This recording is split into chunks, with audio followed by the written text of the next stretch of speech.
जैन वर्तमान पर्यंत सुभद्रा योजनार वंचित थिबा हिताधिकारी मानक पई एक गुरुत्वपूर्ण सूचना।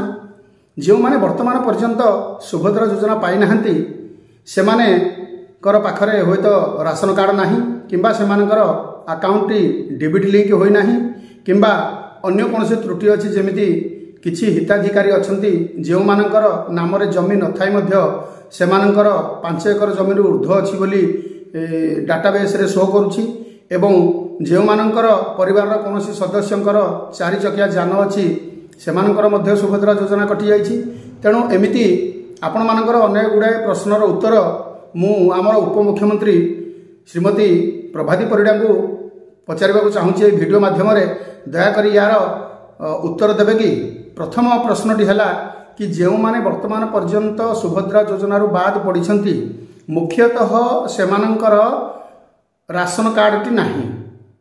सरकार जेतेबेले प्रथम थर पई निर्देशावली आनिले सेतेबेले कहिले जे जो मानंकर राशन कार्ड नाही से केंद्र सरकार तरफ हेउ किंबा राज्य सरकार तरफ हेउ जो राशन मिलुछि तेबे सेमाने सेथिरु बाद पड़िबे एवं सेथिरे मध्य कहा जायथिला कि जो मानकर राशन कार्ड नाही सेमानक परिवार रु जणे लेखाए सदस्य सुभद्रा योजनार लाभ पाइबे। किंतु वर्तमान पर्यंत सेही परिवार जणे सदस्य आवेदन करथिले मध्य सेमान खाता को वर्तमान सुभद्रा टंका आसी नाही एवं अगस्ट 22 तारिख रे आपण माने पुणी सेथिरे संशोधन कले कि जो मानकर राशन कार्ड नाही समस्त महिला माने जहार बयस 21 रु 60 वर्ष पर्यंत सेमाने एथिरे उपकृत हेबे।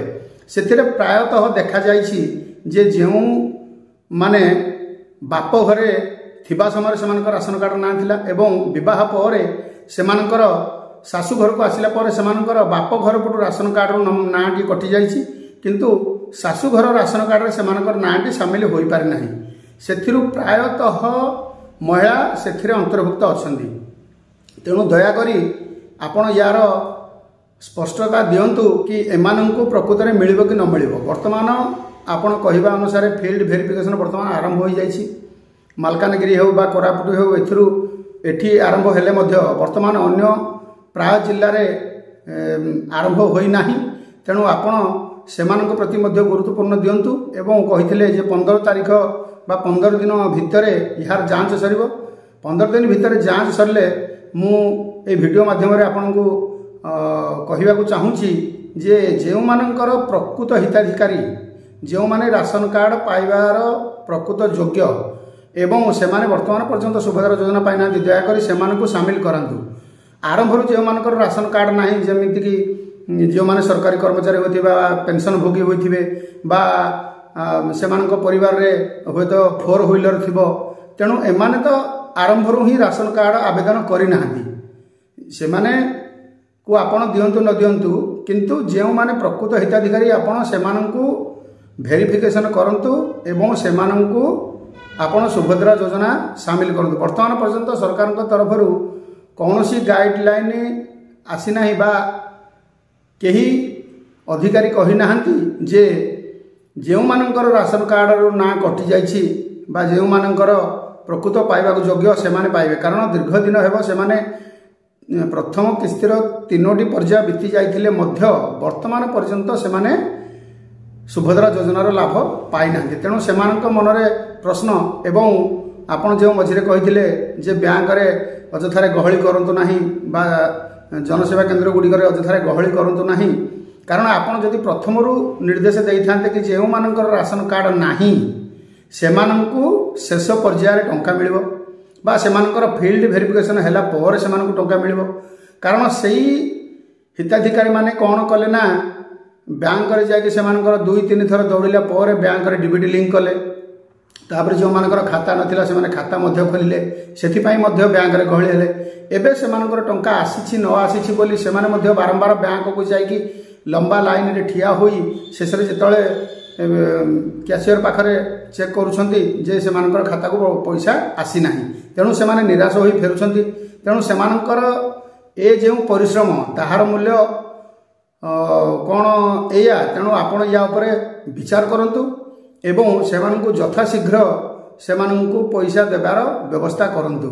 ଆପଣମାନେ ଦେଖନ୍ତୁ ବର୍ତ୍ତମାନ ସୁଦ୍ଧା ଯେମିତି ମହିଳା ସଶକ୍ତିକରଣ ନାଁରେ ଯେତେ ପ୍ରକାର ଯୋଜନା ଆସୁଛି ସେ ସବୁ ବାଟମାରଣା ହେଉଛି। ତା ଦ୍ୱାରା ଲକ୍ଷ ଲକ୍ଷ କୋଟି କୋଟି ଟଙ୍କା ଯେଉଁମାନେ ଉପକୃତ ହେବା କଥା ସେମାନେ ଉପକୃତ ହେଉଛନ୍ତି, କିନ୍ତୁ ପ୍ରକୃତ ଯିଏ ହିତାଧିକାରୀ ସେମାନେ ଉପକୃତ ହୋଇପାରୁନାହାନ୍ତି। ଆପଣ ଜାଣିଛନ୍ତି କି ରାସନ କାର୍ଡ଼ କେଉଁମାନେ ହାତେଇଛନ୍ତି? ଆପଣ ଦେଖନ୍ତୁ ବର୍ତ୍ତମାନ ବି ସର୍ଭେ କଲେ, କିନ୍ତୁ ସେହି ସର୍ଭେରେ କେବଳ ମୃତ ବ୍ୟକ୍ତିମାନଙ୍କ ବ୍ୟତୀତ ପୁଣି ଯେଉଁମାନଙ୍କର ରାସନ କାର୍ଡ଼ ନା ଥିଲା ପୁଣି ସେମାନେ ହିଁ ଅଛନ୍ତି। ଆପଣ ୟାର ଭେରିଫାଏ କ'ଣ କଲେ? ଯେଉଁମାନଙ୍କର 4 ଚକିଆ ଯାନ ଅଛି ସେମାନଙ୍କ ସଦସ୍ୟ ବି ପାଉଛନ୍ତି ଚାଉଳ। ଯେଉଁମାନେ କୁଜି ନେତାଙ୍କୁ ଧରି ରାସନ କାର୍ଡ଼ ହାତେଇଛନ୍ତି ସେମାନେ ବି ପାଇଲେ ସୁଭଦ୍ରା ଯୋଜନା। ଆଉ କିଛି ଲୋକ ରାଜନୀତିର କୁଜି ନେତାମାନଙ୍କର ଆକ୍ରୋଶ ହୋଇ ସେମାନଙ୍କ ନାଁରୁ ରାସନ କାର୍ଡ଼ଟି କଟାଇ ଯାଇଛି, ଯାହାଫଳରେ ସେମାନେ ବର୍ତ୍ତମାନ ସୁଭଦ୍ରା ଯୋଜନା ବି ସେମାନେ ପାଇପାରୁନାହାନ୍ତି।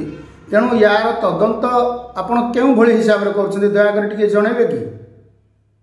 ଆପଣ ଯେଉଁ ମହିଳାମାନଙ୍କୁ ବର୍ତ୍ତମାନ ଟଙ୍କା ଦେଲେ, ଯେଉଁମାନଙ୍କର ରାସନ କାର୍ଡ଼ ଅଛି ସେହି ଆଧାର ବେସିସ୍ରେ ଆପଣ ଭେରିଫାଏ କରି ଆପଣ ଟଙ୍କାଟି ଦେଲେ, କିନ୍ତୁ ଯେଉଁମାନଙ୍କର ନାଁଟି ରାସନ କାର୍ଡ଼ରୁ କଟିଯାଇଛି ବା ବାପ ଘରେ ଥିଲାବେଳେ ସେମାନଙ୍କର ରାସନ କାର୍ଡ଼ ନାଁ ଥିଲା, ଶାଶୁ ଘରକୁ ଆସିଲା ପରେ ସେମାନଙ୍କ ରାସନ କାର୍ଡ଼ରେ ନାଁଟି ନାହିଁ, କଟିଯାଇଛି, ସେମାନଙ୍କୁ ଆପଣ ଭିଡ଼ିଓ ମାଧ୍ୟମରେ କିଛି ବାର୍ତ୍ତା ଦିଅନ୍ତୁ କି ଆପଣମାନେ ବ୍ୟସ୍ତ ହୁଅନ୍ତୁନି, ସେହିମାନଙ୍କୁ ବି ଟଙ୍କା ମିଳିବ ଆଉ ସେମାନଙ୍କର ବି ଭେରିଫାଏ କରାଯିବ। ତେଣୁ ଆପଣ ଯେଉଁ ଭେରିଫାଏ କରୁଛନ୍ତି କ'ଣ ଭେରିଫାଏ କରୁଛନ୍ତି କି? ଆକାଉଣ୍ଟ ସହିତ କେବଳ ଡିବିଟି ଲିଙ୍କ ନଥିଲେ ଭେରିଫାଏ କରୁଛନ୍ତି ନା ଯେଉଁମାନଙ୍କର ବର୍ତ୍ତମାନ ଟଙ୍କା ଆସିନାହିଁ ସମସ୍ତଙ୍କର ଆପଣମାନେ ଭେରିଫାଏ କରୁଛନ୍ତି? ତେଣୁ ବର୍ତ୍ତମାନ ନୂଆ ରାସନ କାର୍ଡ଼ କିଛି ଲିଷ୍ଟ ହୁଏତ ଆସିଲାଣି କିମ୍ବା ଆସିବାକୁ ଯାଉଛି। ଆମର ଖାଦ୍ୟ ଏବଂ ଯୋଗାଣ ମନ୍ତ୍ରୀ ଯାହା କିଛି କହିଲେ କି ଜାନୁଆରୀ ମାସରେ ସେଇ ରାସନ କାର୍ଡ଼ ମିଳିବ। ତେଣୁ ସେଥିରେ ଯଦି ନାଁ ନଥିବ ସେ କ'ଣ ସୁଭଦ୍ରା ଯୋଜନା ପାଇବାରୁ ବଞ୍ଚିତ ହେବେ? ତେଣୁ ଏହି ଯୋଜନାର କିଭଳି ଭାବରେ ଫଳପ୍ରଦ ହେବ ଏବଂ ଯେମିତି ପ୍ରତ୍ୟେକ ହିତାଧିକାରୀ ଯେଉଁମାନେ ଯୋଗ୍ୟ ଆପଣଙ୍କ ମାନଦଣ୍ଡ ଅନୁସାରେ ଦୟାକରି ସେମାନଙ୍କୁ ଦିଅନ୍ତୁ। ଏଇଟା ଆପଣଙ୍କୁ ମୋର ଏକ ଛୋଟିଆ ବାର୍ତ୍ତା। ଦୟାକରି ଯଦି ଭିଡ଼ିଓଟି ଆପଣମାନଙ୍କୁ ଭଲ ଲାଗିଲା ତେବେ ଲାଇକ୍ କରିବେ, ସେୟାର କରିବେ ଏବଂ ସବସ୍କ୍ରାଇବ୍ କରିବେ। ପାଖରେ ଥିବା ବେଲ୍ ବଟନ୍ ଟିକେ ଦବାଇ ଦେବେ, ଯାହାଫଳରେ ମୋର ଏମିତି ପ୍ରତ୍ୟେକଟି ଭିଡ଼ିଓ ସର୍ବପ୍ରଥମେ ଆପଣମାନଙ୍କ ପାଖରେ ପହଞ୍ଚି ପାଇବ। ବର୍ତ୍ତମାନ ପାଇଁ ରହୁଛି, ଜୟ ହିନ୍ଦ।